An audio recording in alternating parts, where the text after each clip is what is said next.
viéndolo y haciendo el mismo tratamiento que se haría de la otra forma. Es evidente que en el caso, además de la laparoscopia, es absolutamente perentorio que se utilice la vía laparoscópica en el 120%, no en el 100%, sino siempre la vía laparoscópica, y excepcionalmente se utiliza la laparotomía. Eso no ocurre actualmente. Eso no ocurre actualmente. Y eso es uno de los puntos básicos y fundamentales para que la mujer que tiene una endometriosis sea mejor tratada en ese sentido.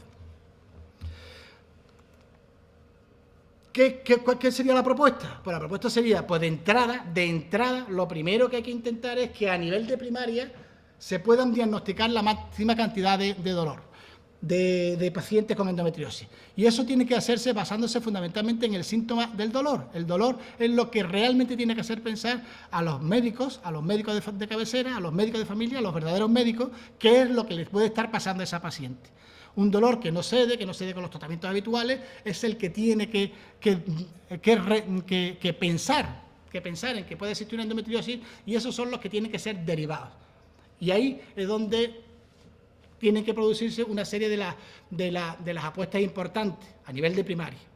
Allí es donde hay que hacer la serie de campañas que haya que hacer, ahí es donde las guías clínicas tienen que incidir fundamentalmente para que en primaria el médico sea capaz de poder diagnosticar eso cuanto antes. Luego ya llega a la medicina especializada, y allí es donde tiene que establecerse claramente los diagnósticos y tratamientos y seguimiento que tienen que hacerse, ¿no? También son donde se tienen que derivar hacia los temas de esterilidad cuando haga falta. Es absolutamente básico e importante y fundamental, y en eso también es de los que pienso que las guías tienen que incidir muchísimo, que es tratar de llevarle a la paciente a que entienda qué es lo que significa una endometriosis. La paciente tiene que entender que no hay que estar actuando permanentemente en esos casos, que no siempre tiene que estar dentro del quirófano, que a veces, aunque persista un quiste, tiene que persistir con el quiste, que con ese quiste no tiene que ir a que lo vea otro médico para que otro médico lo opere inmediatamente y le quite otra vez el quiste. Es absolutamente básico y fundamental que en esta fase pues se actúe correctamente, ¿no?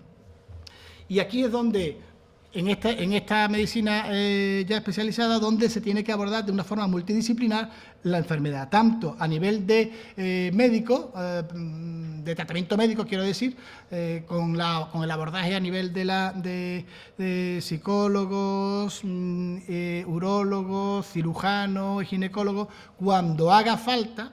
Y yo creo que siempre capitalizado por el ginecólogo, no porque el ginecólogo sea mejor que los demás, sino porque al fin y al cabo es el que recibe la paciente, y un poco tiene que servir de maestro de ceremonia, que sea la que la vaya llevando hacia las distintas posibilidades.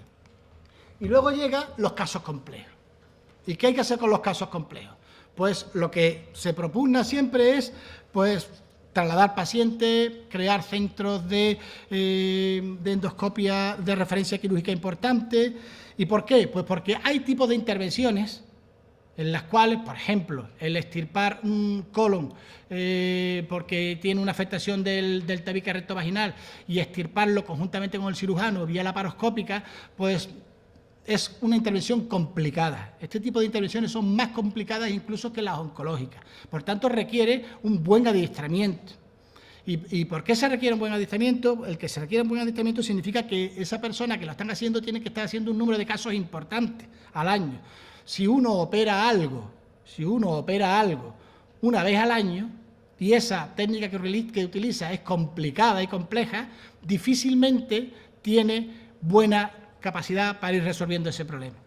Luego, es importante que eso esté hecho por gente que haga ese procedimiento con frecuencia. Por eso, por lo que se intenta decir que existan esos centros de referencia. Pero también hay que tener en cuenta que es que intervenciones de estas complejas se dan, pues eso, 1 o 2 al año, no se están dando todos los días, si no todo el mundo accedería. Por eso es por lo que se propone siempre lo del centro de referencia para este tipo de intervenciones. Se habla de que si es por comunidades, si es por provincias, si 2 en cada comunidad y demás. Sin embargo, eso tiene sus complicaciones. Tiene sus complicaciones, ¿por qué? Primero, porque hay una burocracia de traslado.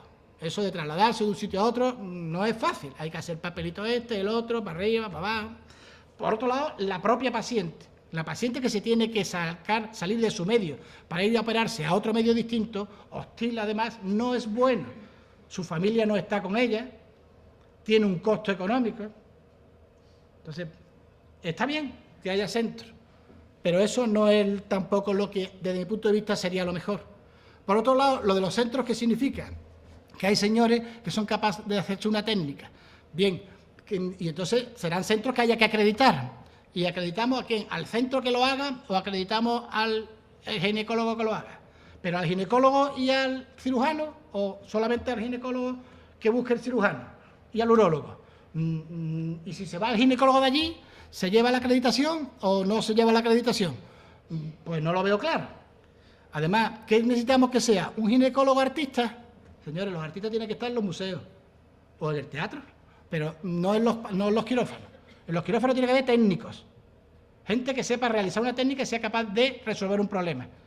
Y si la técnica es tan complicada que solamente la puede hacer una persona, eso no sirve para la medicina. Porque puede curar a lo largo del año a 4, a 5, a 10, a 100, pero eso no cura. Tiene que ser mucho más, es decir, que eso, la técnica la tienen que tener todos los especialistas que estén metidos en eso, o el máximo número posible. Tiene que ser técnicas reproducibles. Por tanto, lo de que haya centros de referencia a mí me parece muy bien, y si eso es lo que se hace, pues eso es lo que se hace. Sin embargo, no sería lo que yo propondría. Lo que yo propondría sería trasladar cirujano. El trasladar cirujano permite que la paciente esté en su medio, en su centro, en su sitio. Y es el cirujano el que viene a ese sitio.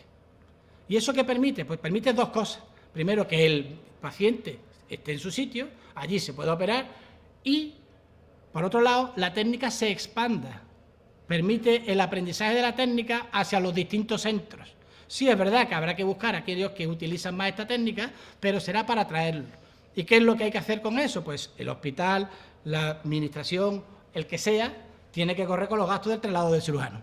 Eso es lo importante, porque si no se estaría haciendo desde ya. Los problemas más importantes que nos podemos encontrar nosotros en un centro cuando queremos traer a alguien es quién le paga a ese alguien. Y eso es una de las cosas que, desde luego, yo propondría en una cosa de esta forma. Y, por supuesto, está la faceta de la investigación, o la cara de la investigación, absolutamente básica, importante, para poder estudiar muchísimas cosas. Aquí sí tiene que haber centros de referencia claros o proyectos claros dentro de que se vayan que van a dirigirse sobre la endometriosis, y hay que contar con los distintos hospitales y distintos sitios para que puedan mandar las muestras que necesiten y de la forma en que sea. Y bueno, más o menos esto es lo que yo pretendía deciros nada más. No sé si habré cubierto la expectativas que ellas querían con respecto a lo que yo tenía que decir, pero bueno, esto es todo.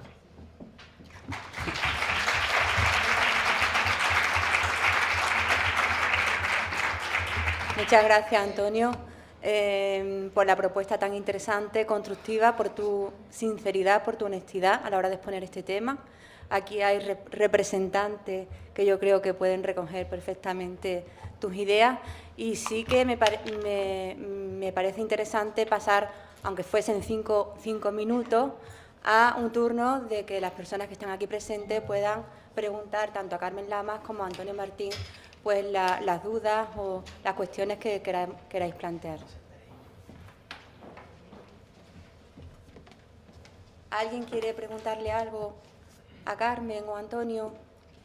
Sí.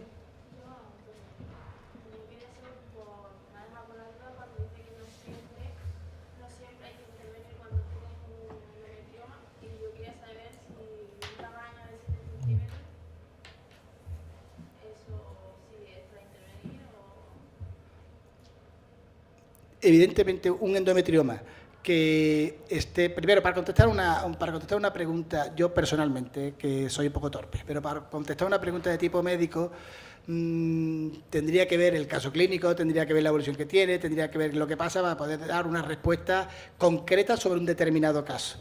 Si es una cosa de tipo genérica, es decir, que un endometrioma, que es un tumor quístico sobre un ovario de unos 7 centímetros, ¿hay que intervenir o no? Pues yo diría, si es la primera vez que uno lo ve, si no tiene uno absolutamente claro que aquello es un endometrioma, si es una mujer que tiene 40 años, pues a lo mejor yo decidiría ir a quitarle ese endometrioma. Si una mujer que tiene 20 años y resulta que ese no es asintomático y no está buscando otra cosa, pues a lo mejor no hago nada. Si a lo mejor resulta que es una mujer que está haciendo o está teniendo un problema de esterilidad y tiene 20 años, bueno, pues puedo intentar ver si le quito, diagnostico en primer lugar que aquello es un endometrioma claro o no, y se lo estirpo sin más el endometrioma, la cápsula, no el ovario. O si tiene 35 o 40 años pues y está buscando quedarse embarazada, bueno, si tiene 40 años y tiene 32 años y va buscando quedarse embarazada, pues igual le digo que no se toque el endometrioma y que sea sometida ya a un proceso de reproducción y ya hablaremos del endometrioma después. Entonces, va a depender de múltiples factores para actuar. O si es una mujer que me está viniendo diciendo que es que tiene un dolor que no puede más, pues entonces claro que le voy a quitar el endometrioma y los implantes y lo que tenga.